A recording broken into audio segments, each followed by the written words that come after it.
ഈ മച്ചിപ്പശു പെറ്റു എന്നൊക്കെ പറയുന്ന പോലെ ഒടുവിൽ സതീശനോട് ആ ചോദ്യമെത്തി. വയനാട് ഫണ്ട് മുക്കിയോ ഇല്ലയോ എന്നതിനെ സംബന്ധിച്ച് അതിനും കൈരളി വേണ്ടി വന്നു. കഴിഞ്ഞ 4 ദിവസങ്ങൾക്ക് മുന്നേ, അതായത് കൊല്ലത്ത് തേവലക്കരയിലെ ആ കുട്ടിയുടെ ജീവൻ നഷ്ടപ്പെടുന്നതിന് മുന്നോടിയായിട്ട് കേരളത്തിൽ സജീവ ചർച്ചയായിരുന്നു വയനാട് ഫണ്ട് മുക്കലുമായി ബന്ധപ്പെട്ട്. യൂത്ത് കോൺഗ്രസ് പിരിച്ച പൈസ, KPCC പിരിച്ച പൈസ, ഇതിനൊക്കെ ആപ്പുണ്ടായിരുന്നു, ആപ്പുമില്ല, പൈസയും ഇല്ലാത്ത അവസ്ഥയാണ്. അതിനെ സംബന്ധിച്ച് ഇന്നിപ്പോ സതീശനോട് ചോദ്യം ചോദിച്ചപ്പോൾ തന്നെ സതീശൻ തിരിച്ചു ചോദിച്ചൊരു ചോദ്യമാണ്, കൈരളിയല്ലേ എന്ന്.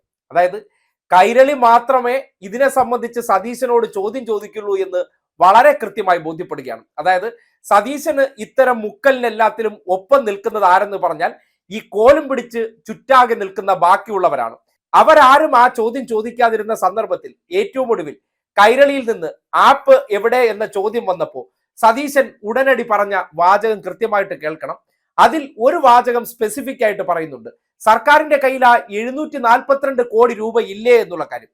എങ്ങനെ 742 കോടി രൂപ ഇല്ലേ എന്നുള്ള കാര്യം. അപ്പോ സർക്കാരിന് എത്ര കിട്ടി എന്നതിനെ സംബന്ധിച്ച് സതീശന് വ്യക്തമായിട്ട് അറിയാം.